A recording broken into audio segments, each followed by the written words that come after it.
નમસ્કાર, દૂરદર્શન સમાચારમાં આપનું સ્વાગત છે। શરૂઆત કરીએ બુલેટિનના મુખ્ય સમાચારોથી।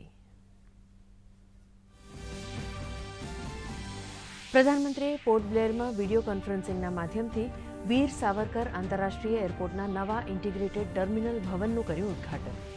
પ્રધાનમંત્રીએ કહ્યું, નવા ઇન્ટિગ્રેટેડ ટર્મિનલ ભવનથી હવાઈ સેવા, પ્રવાસન અને રોજગારને મળશે નવી દિશા।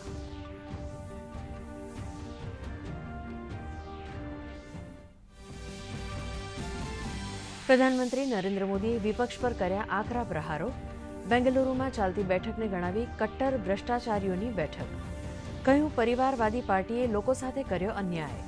તેમનો એક જ એજન્ડા, ન ખાતા વ નહીં, જો પરિવાર કહે વ સહી। ભૂમિ અભિલેખોના પૂર્ણ ડિજિટલીકરણ માટે 68 જિલ્લાના અધિકારીઓ અને 9 સચિવોને રાષ્ટ્રપતિ દ્રૌપદી મુર્મુએ સોંપ્યા ભૂમિ સન્માન 2023। રાષ્ટ્રપતિએ કહ્યું, ભૂમિ વિવાદ ઉપર લગામ લગાવવા માટે અને ડિજિટલ ઇન્ડિયાની મજબૂતી માટે ભૂમિ અભિલેખોનું રજીસ્ટ્રેશન કરાવવાનું થશે ફરજિયાત। ગુજરાતના 6 જિલ્લાઓ ભૂમિ સન્માન એવોર્ડથી થયા સન્માનિત। ગાંધીનગરમાં G20 દેશોના નાણામંત્રીઓ અને કેન્દ્રીય બેંકોના પ્રમુખોની બેઠકોનો બીજો દિવસ। નાણામંત્રી નિર્મલા સીતારમણે ચીનના નાણામંત્રી સાથે કરી મુલાકાત।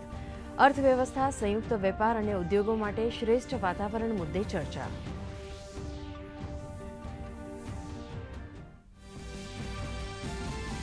સહારા ઇન્ડિયામાં ફસાયેલા લોકોના પૈસા હવે મળશે પરત। કેન્દ્રીય ગૃહ અને સહકારિતા મંત્રી અમિત શાહના હસ્તે સહારા રિફંડ પોર્ટલનું કરાયું લોન્ચિંગ। સહારા ઇન્ડિયા કોઓપરેટિવ સોસાયટીમાં 2.5 કરોડ રોકાણકારોના ફસાયેલા 10 કરોડ રૂપિયા મળશે પરત।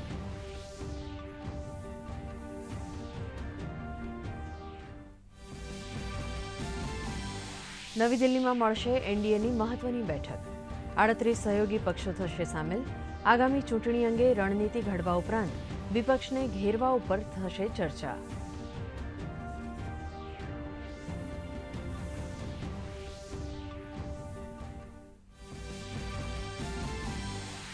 પટના બાદ વિપક્ષની બીજી બેઠક આજે બેંગલુરુમાં। આ બેઠકમાં 26 જેટલા રાજકીય પક્ષના નેતાઓ ઉપસ્થિત। મહાગઠબંધનનું નામ રાખવાથી લઈને અનેક મામલે થશે મહામંથન।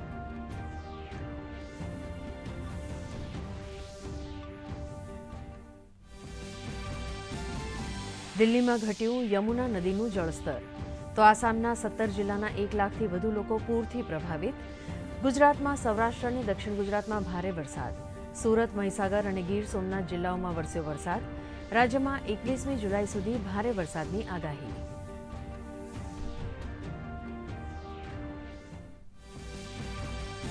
ભારતીય શેર બજારમાં તેજીનો માહોલ યથાવત। સેન્સેક્સ 67,000ની ઐતિહાસિક સપાટીને પાર, તો નિફ્ટીએ પણ 19,800ના અંક સાથે બનાવ્યો નવો રેકોર્ડ।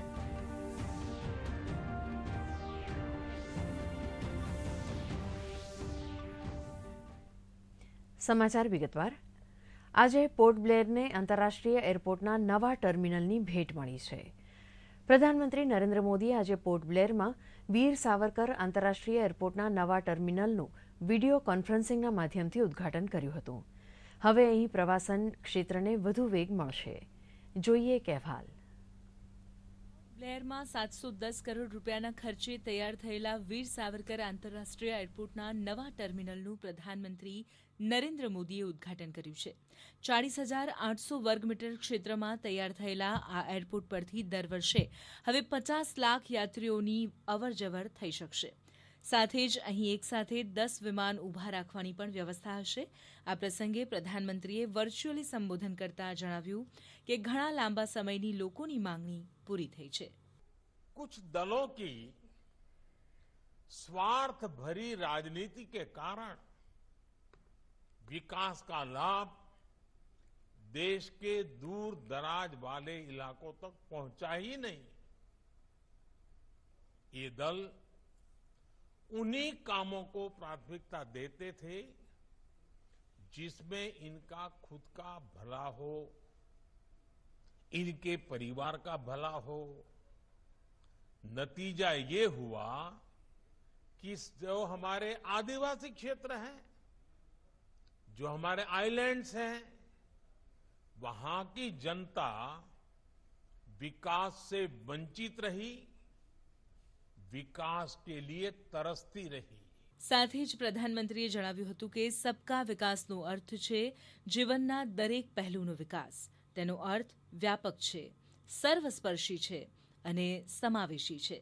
પ્રધાનમંત્રીએ જણાવ્યું કે પાછલા 9 વર્ષમાં આંદામાન નિકોબારની વિકાસની નવી ગાથા લખાઈ છે. पहले की सरकार के समय अंडमान निकोबार में एक भी मेडिकल कॉलेज नहीं था. ये हमारी सरकार है जिसने पोर्ट ब्लेयर में मेडिकल कॉलेज की स्थापना की है. पहले की सरकार के समय अंडमान निकोबार में इंटरनेट सैटेलाइट के भरोसे ही था. हमारी सरकार ने समंदर के नीचे सैकड़ों kilometre submarine optical fibre cable बिछाकर इस परेशानी को दूर कर दिया है. પ્રધાનમંત્રીએ આ અવસરે તમામ વિપક્ષી દળો પર આકરા પ્રહાર કરતા કહ્યું કે ભારતીયોમાં સામર્થ્યની ક્યારેય ખોટ રહી નથી, પરંતુ પરિવારવાદીઓએ અન્યાય કર્યો છે. इस बैठक की एक और खास बात है, अगर कोई करोड़ों के घोटाले में जमानत पर है तो उसे बहुत सम्मान की नजर से देखा जाता है. अगर पूरा का पूरा परिवार ही जमानत पर है तो उसकी और ज्यादा खातिरदारी होती है. अगर किसी दल का कोई वर्तमान मंत्री भ्रष्टाचार के मामले में जेल जाता है तो उसे एक्स्ट्रा नंबर देकर स्पेशल इनवाइटी बनाकर बुलाया जाता है. अगर कोई किसी समाज का अपमान करता है, अदालत से सजा पाता है तो उसकी बड़ी आवाभगत होती है. अगर कोई अदालत से करोड़ों के घोटाले में दोषी पाया गया है तो इस बैठक में शामिल होने की उसकी क्वालिफिकेशन और बढ़ जाती है. આંદામાન નિકોબારમાં આ નવા ટર્મિનલના ઉદ્ઘાટનથી પ્રવાસ ક્ષેત્રને વધુ વેગ મળશે, તેમજ સ્થાનિક રોજગારીની તકોમાં વધારો થશે અને સાથે જ અર્થવ્યવસ્થા પણ મજબૂત બનશે. બ્યુરો રિપોર્ટ, દૂરદર્શન કેન્દ્ર, અમદાવાદ. રાષ્ટ્રપતિ દ્રૌપદી મુર્મુએ નવી દિલ્હી ખાતે ભૂમિ સન્માન 2023 પુરસ્કારો એનાયત કર્યા હતા. ડિજિટલ ઇન્ડિયા ભૂમિ રેકોર્ડ માટે ઉત્કૃષ્ટ પ્રદર્શન કરવા બદલ 68 જિલ્લા કલેક્ટર્સ અને 9 સચિવોને સન્માનિત કરવામાં આવ્યા હતા. ગુજરાતના 3 આદિજાતિ જિલ્લા સહિત કુલ 6 જિલ્લાઓની પસંદગી કરવામાં આવી છે. રાષ્ટ્રપતિના હસ્તે આજે વિજ્ઞાન ભવન નવી દિલ્હી ખાતે આયોજિત કાર્યક્રમમાં આ તમામને ભૂમિ સન્માન એવોર્ડ અને પ્લેટિનમ સર્ટિફિકેટ એનાયત કરવામાં આવ્યા હતા. આ અવસરે રાષ્ટ્રપતિએ જણાવ્યું હતું કે ડિજિટલાઇઝેશન એ ગ્રામીણ વિસ્તારની પાયાની જરૂરિયાત છે. જમીન સંબંધિત દસ્તાવેજોના ડિજિટલાઇઝેશન અને નોંધણીના પગલે કોર્ટમાં લાંબા સમયથી અટવાયેલા જમીન વિવાદોના કેસમાં ઘટાડો થશે.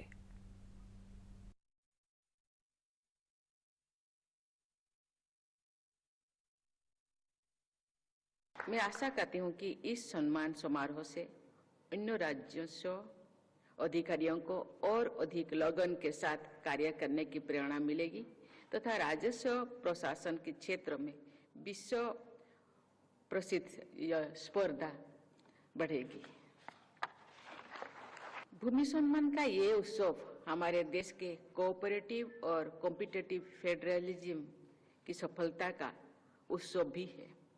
लैंड मैनेजमेंट राज्य सरकार का दायित्व है, जबकि डिजिटल इंडिया अभियान के सभी आयाम केंद्र सरकार द्वारा आगे बढ़ाया जा रहा है. નાણામંત્રી નિર્મલા સીતારમણે G20 નાણામંત્રીઓ અને સેન્ટ્રલ બેંક ગવર્નરો વચ્ચેની બેઠકના 3જા સત્રની શરૂઆત કરાવી હતી. FMCBGની બેઠકનો આજે બીજો દિવસ છે. આજે 3જા સત્રની શરૂઆત દરમિયાન નાણામંત્રીએ વર્ષ 2023 માટે આંતરરાષ્ટ્રીય નાણાકીય કાર્યસમૂહ માટેના વિચારોને આમંત્રિત કર્યા હતા. પ્રતિનિધિઓએ G20ના કોમન ફ્રેમ હેઠળની પ્રગતિ ઉપર ચર્ચા કરી હતી. આ ઉપરાંત જરૂરિયાતવાળા દેશો માટે સમય પર ઋણ સુવિધા અને સમાધાન આપવા માટે પણ ચર્ચા કરવામાં આવી હતી. નિર્મલા સીતારમણ અને ચીનના નાણામંત્રીઓ વચ્ચે એક દ્વિપક્ષીય બેઠક મળી હતી. જેમાં બંને દેશોએ નાણાકીય બાબતો પર ચર્ચા કરી હતી, જેમાં વૈશ્વિક દેવા સહિતના મુદ્દાઓને સામેલ કરાવવામાં આવ્યા હતા.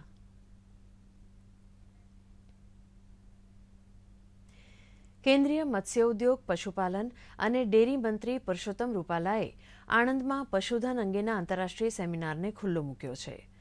ભારતની G20 અધ્યક્ષતા હેઠળ નેશનલ ડેરી ડેવલપમેન્ટ બોર્ડ તથા ફૂડ અને એગ્રીકલ્ચર ઓર્ગેનાઇઝેશનના સંયુક્ત ઉપક્રમે આ ત્રિદિવસીય સેમિનારનું આયોજન કરવામાં આવ્યું છે. આ પ્રસંગે કેન્દ્રીય મંત્રી પરસોત્તમ રૂપાલા સાથે વિદેશી દેશના સભ્યો પણ જોડાયા હતા. આ સેમિનારમાં પશુપાલન સાથે જોડાયેલી નામાંકિત કંપનીઓએ પણ ભાગ લીધો છે.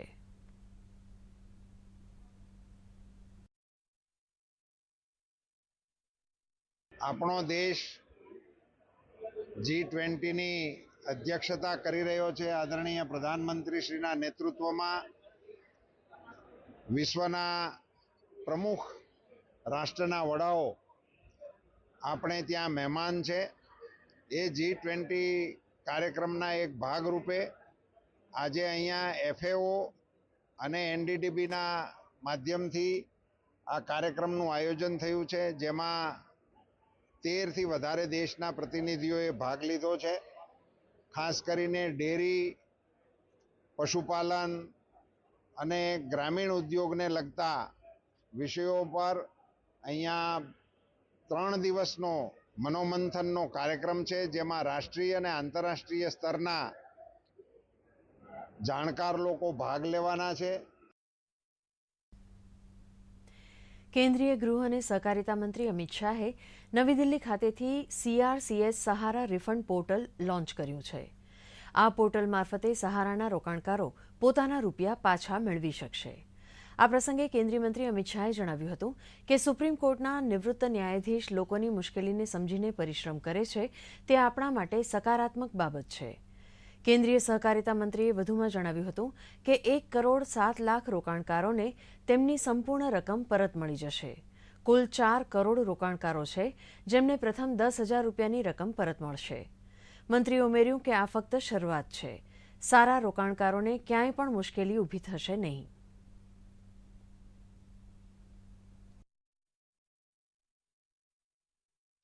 एक 1,07,00,000 निवेशकों को ये पोर्टल के अंदर पंजीकरण करने का अधिकार है, जिनकी पूरी राशि लौटाई जाएगी. और कुल मिलाकर 4 करोड़ निवेशक हैं, जिनको 10,000 रुपये तक की राशि प्रथम दृष्टि से उनको वापस दी जाएगी. और ये मैंने कहा ये शुरुआत है. अगर ये सफलता से होता है और सफलता से होगा, उसका मुझे पूरा विश्वास है, क्योंकि पूरी प्रणाली को मैं समझा हूं. इसमें कहीं पर भी कोई गड़बड़ की गुंजाइश नहीं छोड़ गई है और कहीं पर भी जो जेन्युइन इन्वेस्टर है, इसको अन्याय होने की गुंजाइश भी नहीं छोड़ गई. દિલ્હીમાં આજે એનડીએ દળોની બેઠક યોજાશે, જેમાં 38 જેટલી સહયોગી પાર્ટીઓ ભાગ લેશે. આ બેઠકમાં ચૂંટણીની વ્યૂહરચના ઘડવા તેમજ વિપક્ષી દળોને ઘેરવા મુદ્દે ચર્ચા કરવામાં આવશે. આ બેઠકમાં એનડીએમાં સામેલ થયેલ નવી સહયોગી પાર્ટી પણ ઉપસ્થિત રહેશે, જેમાં મહારાષ્ટ્રના મુખ્યમંત્રી એકનાથ શિંદેના નેતૃત્વવાળી શિવસેના, એનસીપી અજીત પવાર જૂથ તેમજ સોહેલદેવ ભારતીય સમાજ પાર્ટી સહિતની પાર્ટીઓ ભાગ લેશે. બેઠક પહેલા જેપી નડ્ડાએ એનડીએને દેશની સેવા અને મજબૂતી માટે બનાવવામાં આવેલું આદર્શ ગઠબંધન ગણાવ્યું છે. તેમણે કહ્યું કે છેલ્લા કેટલાક વર્ષોમાં એનડીએનો વિસ્તાર થયો છે. સરકારે સુશાસન સાથે કાર્ય કર્યું છે અને સતત આ જ રીતે કામ કરતી રહેશે. મિશન 2024ને પગલે કોંગ્રેસ પાર્ટીના મહાસંમેલનનો આજે બીજો દિવસ છે. સોનિયા ગાંધીએ આપેલા ડિનર બાદ પક્ષની એકતા અંગે ચર્ચા થશે.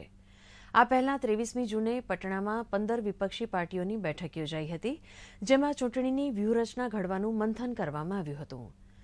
કોંગ્રેસ અધ્યક્ષ મલ્લિકાર્જુન ખડગેએ સ્પષ્ટ કર્યું છે કે સત્તામાં તેમના પક્ષને ખાસ રસ નથી, તો ગઠબંધન બદલવાની નીતિશ કુમારની રાજનૈતિક શૈલી વિરુદ્ધ પોસ્ટર લગાવવામાં આવ્યા હતા. રક્ષામંત્રી રાજનાથસિંહ અને આર્જેન્ટિનાના રક્ષામંત્રી જ્યોર્જ તયાના વચ્ચે દ્વિપક્ષીય બેઠક મળી રહી છે. બંને નેતાઓ વચ્ચે રક્ષા સહયોગ મજબૂત કરવાના મુદ્દે મહત્વની ચર્ચા થઈ રહી છે. આર્જેન્ટિનાના રક્ષામંત્રી જ્યોર્જ તયાનાને માણેકશા સેન્ટરમાં ગાર્ડ ઓફ ઓનર આપવામાં આવ્યું હતું. રક્ષામંત્રી જ્યોર્જ તયાના ભારતના 4 દિવસના પ્રવાસે છે, જે અંતર્ગત તેઓ આજે નવી દિલ્હી પહોંચ્યા છે.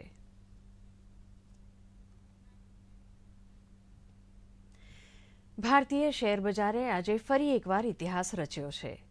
પહેલીવાર સેન્સેક્સ 67,000ની સપાટી વટાવીને 66,795 પોઈન્ટ ઉપર બંધ રહ્યો હતો.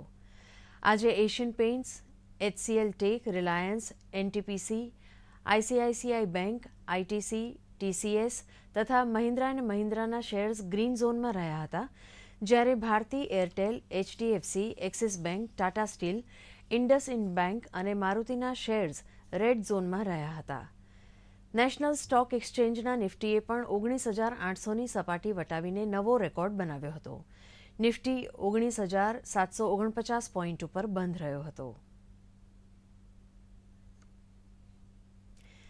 દેશના હવામાન વિભાગે કેટલાક રાજ્યોમાં ભારેથી અતિભારે વરસાદની આગાહી કરી છે. ઉત્તરાખંડ, હિમાચલ પ્રદેશ, મધ્યપ્રદેશ, ઓડિશા અને ઝારખંડમાં ભારે વરસાદની આગાહી છે.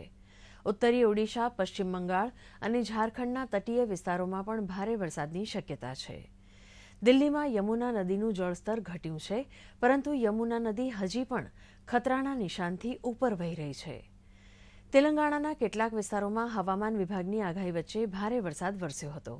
છેલ્લા 24 કલાકમાં નિઝામાબાદ અને કરીમનગર જિલ્લાઓમાં ભારે વરસાદ નોંધાયો છે. આસામમાં હજુ પણ પૂરની પરિસ્થિતિ ગંભીર છે. રાજ્યના 1 લાખથી વધુ લોકો પૂર પ્રભાવિત બન્યા છે અને 8 લોકોના મોત થયા છે. હિમાચલ પ્રદેશમાં પણ ભારે વરસાદ જોવા મળી રહ્યો છે. ઉત્તરાખંડમાં ભારે વરસાદને કારણે પર્વતીય વિસ્તારમાં ભેખડ ધસવાનો ક્રમ હજી પણ ચાલુ છે.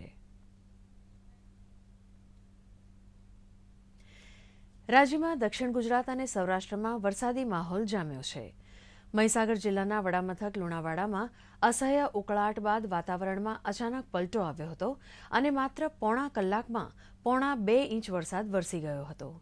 આજે સવારે સુરત શહેરમાં પણ ધોધમાર વરસાદ વરસ્યો હતો.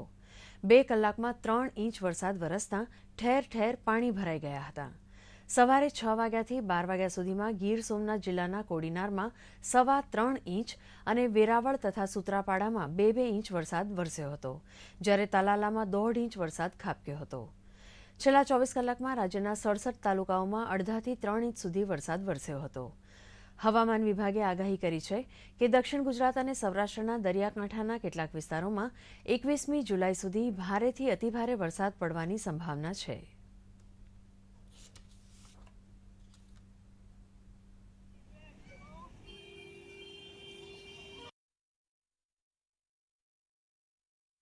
સવારે 10 થી બપોરના 12 વાગ્યાના 2 કલાક સમયગાળા દરમિયાન સુરત શહેરમાં 3 ઇંચ વરસાદ પડતા ઠેર ઠેકાણે પાણી ભરાયા હતા. જો ગયા વર્ષની સરખામણી કરીએ તો ગયા વર્ષે અત્યાર સુધી 60% જેટલો વરસાદ પડ્યો હતો, જ્યારે અત્યાર સુધી 36% જેટલો વરસાદ પડ્યો છે. એટલે કે 520 mm વરસાદ સુરત શહેરમાં અત્યાર સુધી ખાબકી ચૂક્યો છે.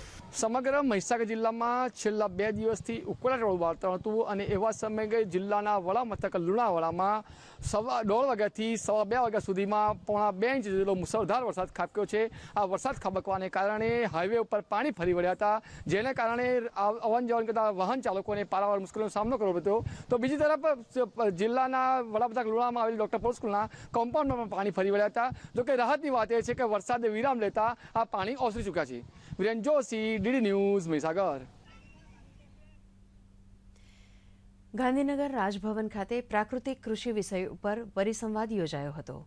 આ અવસરે રાજ્યપાલ આચાર્ય દેવવ્રતે જણાવ્યું હતું કે વર્તમાન સમયમાં પ્રાકૃતિક કૃષિ સાથે જોડાવવું એ સમયની જરૂરિયાત છે. વધતા જતા ગ્લોબલ વોર્મિંગની નકારાત્મક અસરો, ઘટી રહેલું કૃષિ ઉત્પાદન તેમજ સ્વાસ્થ્યપ્રદ જીવન માટે પ્રાકૃતિક ખેતી એકમાત્ર અસરકારક ઉપાય છે. યુનેસ્કોના રિપોર્ટનો હવાલો આપતા તેમણે જણાવ્યું હતું કે જો રાસાયણિક ખાતરોનો ઉપયોગ આજે ઘટાડવામાં નહીં આવે તો આગામી 40-50 વર્ષોમાં ગ્લોબલ વોર્મિંગની સમસ્યાના કારણે જમીન સદંતર બિનઉપજાઉ બની જશે. આ ઉપરાંત રાજ્યપાલે જણાવ્યું હતું કે ખેડૂતોનો ખર્ચ ઘટે, ઉત્પાદન વધે અને ઉપજનો ઉચિત ભાવ મળે એ જ પ્રાકૃતિક કૃષિનો ઉદ્દેશ છે. अब ये पूरे देश में जन आंदोलन का रूप लेने जा रहा है और आज ये समय की मांग बन चुका है। तो ये सीधा पुण्य लगेगा, क्योंकि आप लोगों को जीवन देने का काम करेंगे, धरती मां को बचाने का काम करेंगे, पर्यावरण को बचाने का काम करेंगे, पानी को बचाने का काम करेंगे, लोगों का स्वास्थ्य बचाने का काम करेंगे और गौ माता को भी बचाने का काम करेंगे। काम एक है, लाभ अनेक है। રેપિડ એક્શન ફોર્સ દ્વારા ખેડા જિલ્લાના વડામથક નડિયાદથી ફ્લેગ માર્ચ અને પેટ્રોલિંગની શરૂઆત કરવામાં આવી હતી. નડિયાદ ટાઉન પોલીસ મથકથી આરએફની એક પ્લાટૂન નડિયાદના વિવિધ રાજમાર્ગો ઉપર ફરી હતી. સંવેદનશીલ વિસ્તારોમાં લોકોમાં જાગૃતિ આવે, પ્રજા ભયમુક્ત બને, પ્રજા માટે પોલીસ માટેની છબી સુધરે તથા અસામાજિક તત્વોને કાયદો અને વ્યવસ્થાની જાણ થાય, તે આ ફ્લેગ માર્ચ અને પેટ્રોલિંગનો મુખ્ય હેતુ છે. આજથી 23મી તારીખ સુધી જિલ્લાના વિવિધ શહેરોમાં પેટ્રોલિંગ અને ફ્લેગ માર્ચ કરવામાં આવશે. પેટ્રોલિંગ દરમિયાન ઉપકમાન્ડન્ટ શૈલેન્દ્ર કુમાર, સહાયક સુશીલ શર્મા તેમજ ડીવાયએસપી શિલ્પા ભારાઈ હાજર રહ્યા હતા. અહીંના પોલીસ સ્ટેશન તથા અલગ અલગ વિસ્તારો જેમાં પેટ્રોલિંગ અને અન્ય પ્રદર્શનનું કાર્યક્રમ આજ આગળ વધારવામાં આવશે. જે સંવેદનશીલ વિસ્તારો છે અને આગામી આવનારા જે કોઈ પણ કાર્યક્રમો છે એને લગતા તથા પોલીસ અને જવાનો દ્વારા લોકોમાં એક પ્રકારની જે જાગૃતતા આવે અને અન્ય એ લોકો કામગીરી કેવી રીતે કરે છે, એ લોકોના કાર્યો શું છે એ વિશેનું પ્રદર્શન લોકોમાં બતાવવા માટેની એક કામગીરી રહેલ હોય છે. રાજ્યની ગ્રામ પંચાયતોને ડિજિટલ બનાવવાની પહેલ અન્વયે વલસાડ જિલ્લા વિકાસ અધિકારી મનીષ ગુરવાનીના માર્ગદર્શનમાં ધરમપુર તાલુકા પંચાયત કચેરી સોલર સિસ્ટમથી અપગ્રેડ થઈ છે. સાથે જ ધરમપુરની પિંડવળ અને બારોલિયા પંચાયતમાં પણ સોલર સિસ્ટમ લગાવાઈ છે. સોલર સિસ્ટમ કાર્યરત થવાથી સ્ટ્રીટ લાઇટ સહિતના વીજબિલમાં રાહત થવાથી પંચાયતોમાં આર્થિક બચત થશે.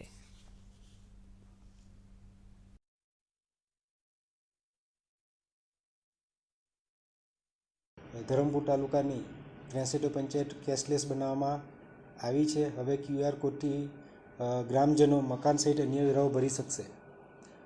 તદુપરાંત માન્ય જિલ્લા વિકાસ અધિકારીની રાહબરી હેઠળ તાલુકા પંચાયત કચેરી ધરમપુર સોલાર સિસ્ટમથી અપગ્રેડ છે અને 63 પંચાયતોમાં સોલાર સિસ્ટમનું આયોજન કરવામાં આવેલું છે અને સદર આયોજન મંજૂર કરવામાં આવેલું છે. ટૂંક સમયમાં જિલ્લાની પ્રથમ તાલુકા પંચાયત અને ગ્રામ પંચાયત સોલાર સિસ્ટમથી ચાલુ રહેશે.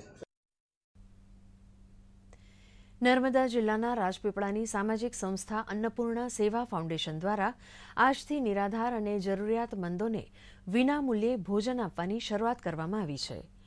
આયોજકોનું માનવું છે કે જે ખરેખર જરૂરિયાતમંદ છે, કોઈની સામે હાથ ફેલાવી શકતા નથી, તેવા લોકો અહીં સ્વમાનભેર આવીને ભોજન કરી શકશે. રાજપીપળા તથા આજુબાજુના દાતાઓ દ્વારા આપવામાં આવતી સામગ્રીથી અન્નપૂર્ણા સેવા ફાઉન્ડેશનના ટ્રસ્ટીઓ ભોજન બનાવી આપશે. સાથે અહીં સ્વચ્છતા ઉપર પણ પૂરતું ધ્યાન આપવામાં આવશે. રાજપીપળા ખાતે અન્નપૂર્ણા દ્વારા અન્ન ક્ષેત્ર ચાલુ કરવામાં આવ્યું છે. નિઃશુલ્ક ભોજન ચાલુ કરવામાં આવ્યું છે અને એનો સમય છે 11 થી 1. જે ગરીબ જરૂરિયાત લોકોને નિઃશુલ્ક ભોજન કરવામાં આવશે, એનું સુંદર આયોજન કરવામાં આવ્યું છે. અને માનનીય વડાપ્રધાન આપણા નરેન્દ્ર મોદીનો જે સ્વચ્છતા મિશનનું છે, જે એમને બીડું પાડ્યું છે, એનું પણ અમે સંપૂર્ણ ધ્યાન રાખી અને એક સુંદર આયોજન કરવામાં આવ્યું છે. દીવમાં જાયન્ટ્સ ગ્રુપ દ્વારા મલાલા સભાગૃહ ખાતે તખતે નહીં પરંતુ હૈયે ભજવાતા બા તને હું ક્યાં રાખું નામના ગુજરાતી નાટકનું આયોજન કરવામાં આવ્યું હતું. આ કાર્યક્રમમાં દીવમાં પ્રથમ પદ્મશ્રી એવોર્ડ પ્રાપ્ત કરનાર પ્રેમજીત બારિયા મુખ્ય અતિથિ તરીકે ઉપસ્થિત રહ્યા હતા. આ નાટકમાં કલાકારો દ્વારા અદ્ભુત પાત્રો ભજવી અનેરા પારિવારિક સંદેશ સાથે પ્રેક્ષકોને મનોરંજન પૂરું પાડવામાં આવ્યું હતું.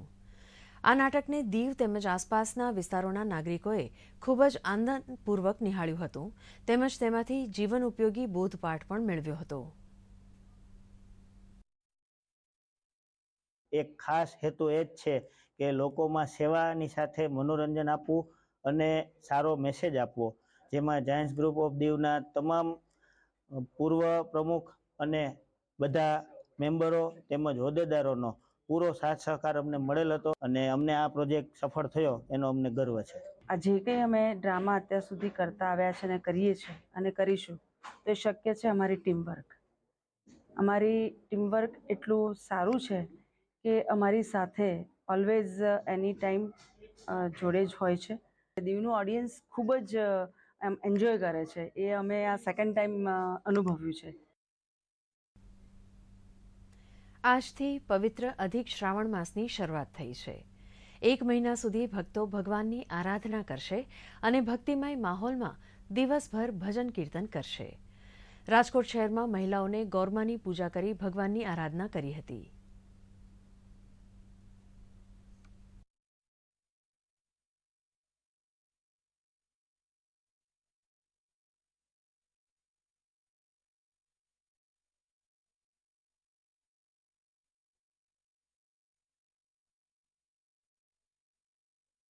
પરસોત્તમ મહિનાના પહેલા દિવસથી બધી બાઈઓ અને પરસોત્તમ બાપાની પૂજા કરે છે, ગોરમાં પૂજે છે અને 3 વર્ષે એકવાર આવવાથી ને ખૂબ દાન પુણ્ય કરે છે અને ખૂબ ફળની આશા રાખે છે અને પરસોત્તમ ભગવાન ફળ આપે છે. હિન્દુ આધ્યાત્મિક અને સેવા સંસ્થાન દ્વારા અમદાવાદમાં દિવ્યપથ સ્કૂલ ખાતે પરમવીર વંદના કાર્યક્રમનું આયોજન કરવામાં આવ્યું હતું. HHHFના વેસ્ટ ઝોન ઇન્ચાર્જ નારાયણ મેઘાણીએ માહિતી આપતા જણાવ્યું હતું કે રાષ્ટ્રભક્તિ જાગરણ હેતુ આ કાર્યક્રમમાં 21 પરમવીર ચક્ર વિજેતા સેનાનીઓની વીરગાથાઓને વિદ્યાર્થીઓ સમક્ષ રજૂ કરવામાં આવી હતી. પોતાના મહામૂલા જીવનનું દેશ માટે બલિદાન આપનારા દેશના યુવા સૈનિકોની યશગાથાઓથી ભાવિ પેઢી માહિતગાર બને અને તેઓમાં પણ દેશ પ્રત્યે એક જવાબદારી ભરેલો જુસ્સો પેદા થાય તેવા ઉમદા આશયથી આ કાર્યક્રમનું આયોજન કરવામાં આવ્યું હતું. આના માધ્યમથી અમે દરેક શાળામાં બાળકને રાષ્ટ્રભક્તિ જાગરણ હેતુ રાષ્ટ્ર માટે જીવવાનું શીખવાનું કેવી રીતે, રાષ્ટ્ર માટે મરવાની અત્યારે આવશ્યકતા નથી પણ રાષ્ટ્ર માટે જીવવાનું, બહાદુરીપૂર્વક જીવવાનું, નિષ્ઠાપૂર્વક જીવવાનું, પ્રમાણિકતાથી જીવવાનું અને રાષ્ટ્ર માટે કંઈક ને કંઈક કાર્ય કરવાનું એવા મૂલ્યો બાળકોમાં આવે જેનાથી સંયુક્ત રાષ્ટ્ર સુરક્ષા પરિષદ UNSC ન્યૂયોર્કમાં AI ઉપર ચર્ચા કરવા જઈ રહી છે. આ બેઠકમાં બ્રિટન વૈશ્વિક શાંતિ અને સુરક્ષા પર તેની અસરો વિશે ચર્ચા કરશે. વિશ્વભરની સરકારો ઉભરતી AI ટેકનોલોજીના જોખમોને કેવી રીતે ઘટાડી શકાય તે અંગે વિચારણા કરશે. આ ટેકનોલોજી વૈશ્વિક અર્થવ્યવસ્થાને પુનઃ આકાર આપવા માટે સક્ષમ છે અને તેની મદદથી આંતરરાષ્ટ્રીય સુરક્ષા પરિદ્રશ્ય બદલી શકાશે. Korea open super 500 badminton tournament આજથી શરૂ થશે. ટુર્નામેન્ટમાં ભારત 33 ખેલાડીઓના દળ સાથે મેદાનમાં ઉતરશે. પ્રથમ દિવસે પુરુષ ખેલાડીઓમાં ચિરાગ શેટ્ટી, MR અર્જુન તેમજ ધ્રુવ કપિલ સહિતના ખેલાડીઓની જોડી કોર્ટ ઉપર ઉતરશે. ભારતના અનુભવી બેડમિન્ટન ખેલાડી PV સિંધુ અને શ્રીકાંત આ સિઝનનો શ્રેષ્ઠ રેકોર્ડ બનાવવાનો પ્રયાસ કરશે. આ સાથે આજનું આ સમાચાર બુલેટિન અહીં સમાપ્ત કરીએ છીએ. નમસ્કાર.